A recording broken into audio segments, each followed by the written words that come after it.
From 12 News, this is Newsmakers. Welcome to Newsmakers. I'm Ted Nesi. Tim White is off this week. The Rhode Island Public Expenditure Council is out with a new report documenting a big surge in state spending in Rhode Island that shows no signs of slowing.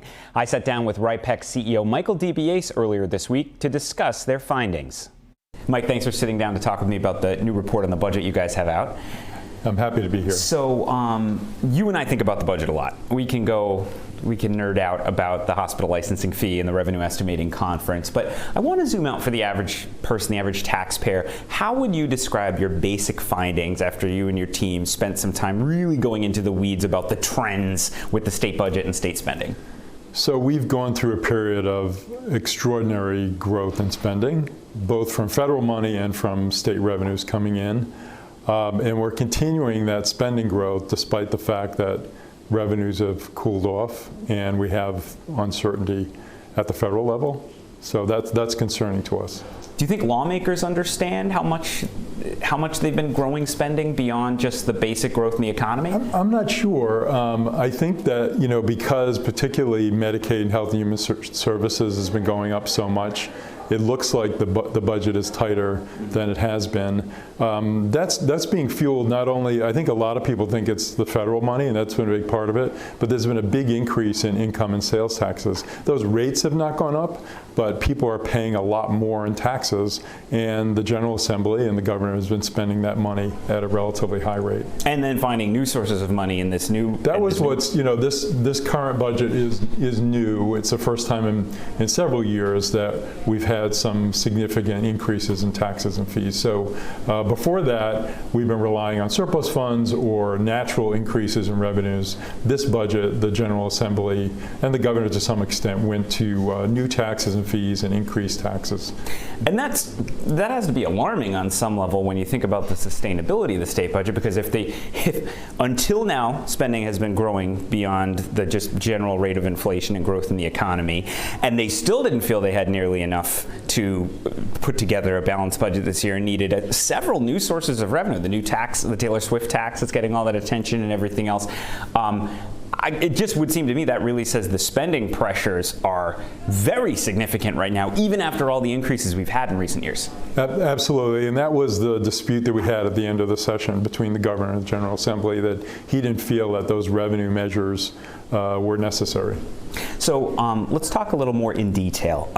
When people ask where all the money is going, I usually say to them, you can assume it's probably healthcare or education. It might be something else, but your first bet would be healthcare and education. And it seems like these big ticket items, it's not that other things are growing faster, it's that these big ticket items just the ticket gets bigger and bigger and bigger every year. Yeah, it's so much of the budget, and particularly Medicaid is such a big part of the budget, has been going up so fast. 8 or 9% a year, which is twice the rate of inflation over time. I think in this budget it went up 8.5%. So there is a really high rate of growth in that area. In K through 12 education, not as much, but still, roughly 1.5 times inflation if you adjust for enrollment. So I guess the question I always have, Mike, is so much of the budget is healthcare. Healthcare, whether it's the government healthcare budget, the hospitals, it always goes up much faster than inflation. There have been many efforts to bring that cost curve down. It doesn't happen. It's hard for me to see how the state gets out of this sort of box, because people don't want to hear benefits are cut. The hospitals, look at what they've been saying, even with the increase in spending in recent years. I mean, is there a way out of this, or is this just the situation we're stuck in a way?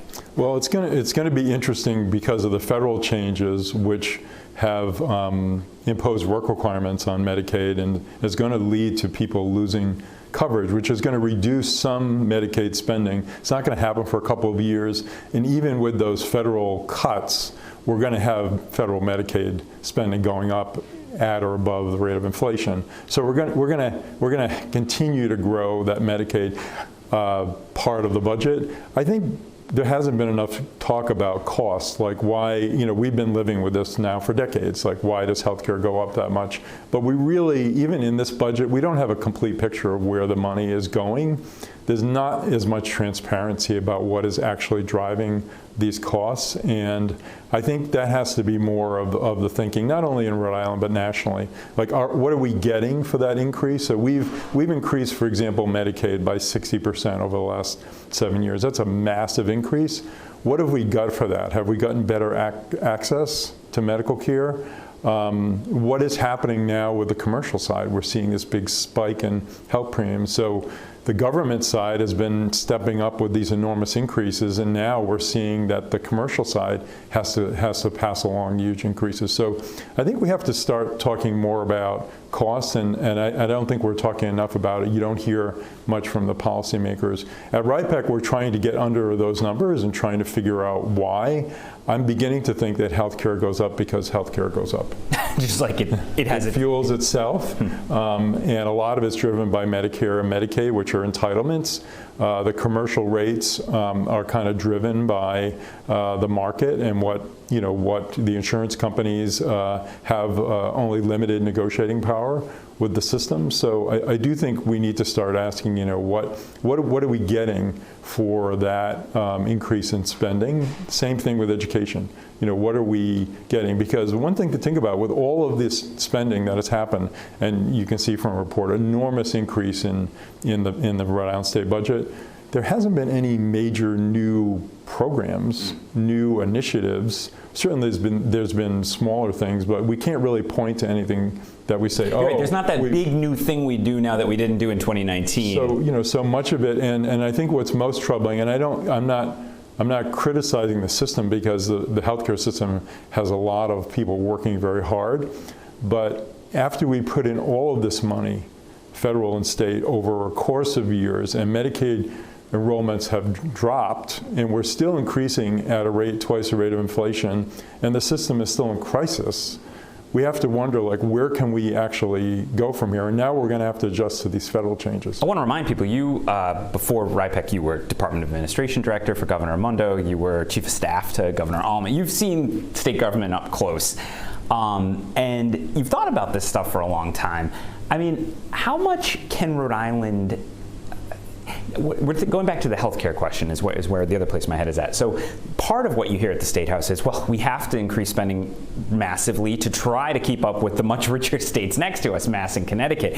So I could hear a hospital executive saying, well, Mike, if we take our foot off the gas with healthcare increases in Rhode Island in the state budget, Rhode Island will just lose more ground to Massachusetts, so more doctors flee across the state. How about that sort of dilemma for Rhode Island as a poorer state next to two richer states competing in what is really, in a lot of ways, a regional healthcare market? It's a national issue, right? So it's a much bigger issue than Rhode Island, and we have historically low Medicaid rates, and so we needed over time to bring them up. So we talk about that in our report. But at some point we have to ask, is it sustainable? What are we getting for the extra money? And are there ways to look at the system and create some efficiencies? There were some great things in the budget, for example, increasing Medicaid rates for primary care physicians. But the question will be, will we have more of them? Will we have greater access? I think people who are most knowledgeable say we will, but we have to see if that's coming. It is troubling that with all of this spending, both now we're going to see it on the commercial side of Medicaid, the system does not seem to have felt relief. It seems to be under the same crisis that we've seen. I mean, we saw immediately after the budget passes, they're still talking about closing the Newport Birthing Center. Brown Health's talking about problems. Yeah, some of that is federal. I mean, some of that is some serious federal, because that's where that's going to be felt more than in the budget. The budget is actually going to get relief from the Medicaid increases, but the system is going to get less federal money, and that's going to put more strain and cause state policymakers to think, how are we going to compensate the healthcare system for that? But I think talking more about cost and things, because that, at the end of the day, it's largely being driven by the cost of the unit of medical services. There are other things at play. There's demographics. There's the fact that, during the pandemic, there wasn't a lot of care. But at the end of the day, it's the cost of the services themselves. Coming up, the second half of my interview with Michael DiBiase. Stick with us after the break on Newsmakers. Welcome back to Newsmakers. Now, more of my conversation with the Rhode Island Public Expenditure Council's Michael DiBiase about Rhode Island's budget challenges and what lawmakers should do about them. So looking ahead, the state's always in budget process in a way, right? They kick off in late summer the planning for the governor's budget, which will come out in January. Then there are the hearings and the final budget decisions in June. So we're starting the FY 2027 budget, the one that'll get passed next June. Roughly $300 million deficit projected right now. Frankly, there's a bit of a Groundhog Day feel to it for me as a reporter. Once again, we're going to talk for months about the deficit, the tough choices and all that, and the governor will make some cuts, and the General Assembly will scream that they don't like these cuts, and then revenue will probably go up in May, and they'll nip and tuck. I mean, is this just another? Is this going to be the same cycle we've seen in most years, the pandemic aside? Well, I mean, from RIEPC's point of view, we talk about, the impending deficits and then they don't happen. And in this report, we said we can expect that there will be more money because that seems to be the last several years. Yeah. So what that will do is likely fill most of that hole, that $300 million, but then we're left with only whatever the increase in revenue. This year was 1.5%. So it's probably going to be around inflation, and you have the General Assembly that's been spending at some clip close to twice inflation. So you are going to have this issue. Are we going to turn to raising taxes again to keep fueling this? So we would like to see, the governor in his budget, to his credit, increased spending by 2.6%. The General Assembly, I think, was some increment above that, 3.8 or something, which isn't crazy, but over 2 years it was 11%, the increase, and we're just talking about state general revenue. I just want to spell that out again for people. 11% increase in spending in two years when inflation has gone way back down, even if it's still a little high. It's approaching twice inflation, and a lot of that driven by healthcare. But we think we need to curb some of the spending and actually make some hard choices about whether programs should be cut back, curtailed, eliminated. The budget for a very long time has been an additive exercise. And the hard choices have been, where do we add money and who do we tax? Mm-hmm. And not so much, is this program working? Should we cut it back? And so we call for a lot more transparency and a lot more. I think we got to get into, what are we getting? What are we getting for our investments? What are we getting for our money? Oh, well, let me ask you about that, because I wrote a question about that, because you talk in the report, and this felt like something I haven't heard RIEPC say as explicitly in previous budget reports that you do. We need to, quote, focus on more transparent and accountable evaluation. And, as you said, for the people at home who aren't watching the budget quite as closely as you and I, yeah, a lot of the conversation is just how big should the increase be? People calling something a cut because it's going to go up, 4% instead of 6% and all that. But very little talk of, does this program even work? And so you don't believe right now there's nearly enough just basic examination of the ways we spend all this money. Does it lead to the outcome that that the public wants or the lawmakers think they want when they put the money in? I think there needs to be a lot more of that. I think a lot of that is done internally in the administration. I give them credit for some of the things that they put in place in the budget process. But I think there's a political resistance to actually scrutinizing programs and cutting back on programs.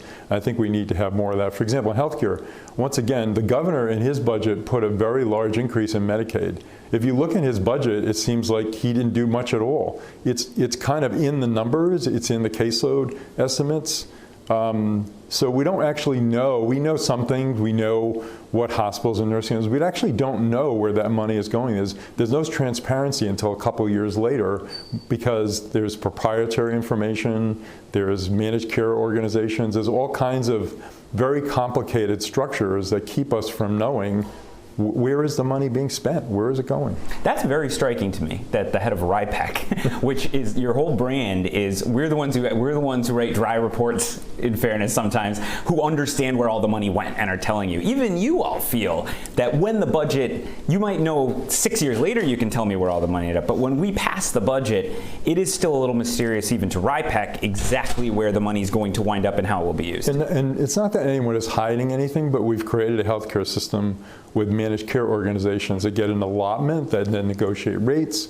And so we don't actually, We don't actually know. And so the CASO process, the healthcare increase becomes just a number where the administration says, we think we need X% to give to the managed care organizations to negotiate rates. Then we don't actually know exactly where they end up. These are the outside insurance companies that run Medicaid for most of the people. Run Medicaid, right. And so what happens from time to time is there'll be these off increases, for example, for primary care physicians or pediatricians, that for some reason have not gotten that rate increase in the natural process. So we need to have, and I think the Attorney General Nerona, to his credit, has been talking about, we need to have a more transparent data center about our healthcare expenses, because they're not, they're just not that transparent. So a ton of the conversation on healthcare, we've been talking a lot about healthcare here, but so much of the budget is healthcare, right?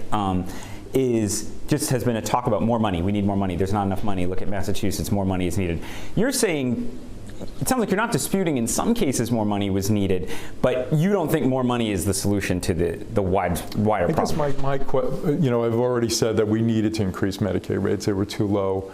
But I think it's not sustainable. I mean, are we going to continue to increase healthcare, twice inflation, or as much as 3 times inflation recently?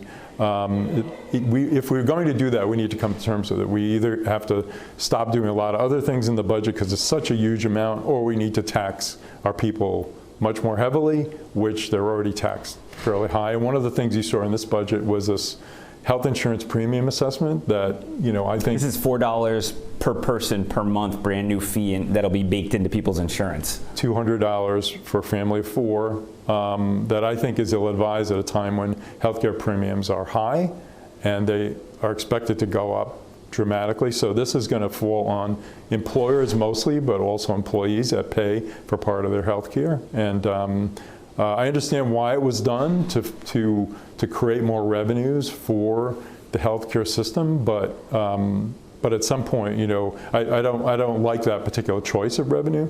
But at some point, we need to come to terms with that, because I think we will come to a tipping point. We're starting to see it in the system. We've both been around a long time.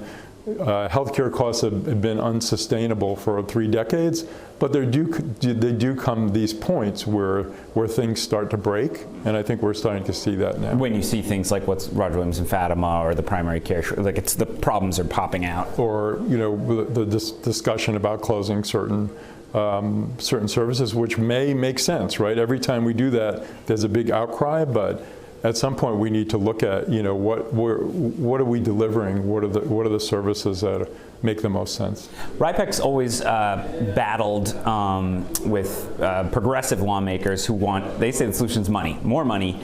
They want a millionaire's tax or some kind of tax increase on high income earners. I was struck, there was a story in the Wall Street Journal last week about various blue states, including Rhode Island, but not limited to, looking for ways to get more money out of their wealthier taxpayers. They mentioned the Taylor Swift tax in Rhode Island, but there's so much talk about the millionaire's tax in Massachusetts. And I cover Massachusetts too.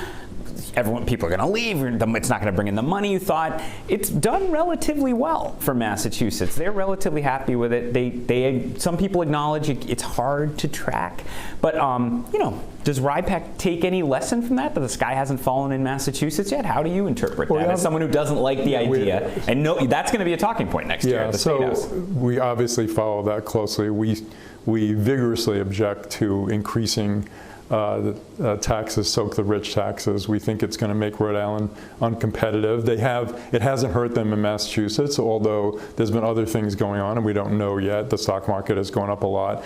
Boston has a lot more attraction for wealthy people. There's a lot more business attraction there, but it's certainly something to look at. But we're not against all tax increases. We actually support at RIEPC increasing things like the real estate conveyance tax, some of the transportation-related taxes like the electric vehicle fees. The so-called Taylor Swift tax is one that I actually worked on when I was in the Raimondo administration. We came out with it. I think it was roundly derided, and now it's being enacted in some form. Although I would say that, first of all, it's not even part of this budget. It doesn't even create revenue, so it's. They haven't even given us a revenue estimate on it. It's just out there for the next budget. I do think it's going to be tricky to administer because we don't have a state property tax.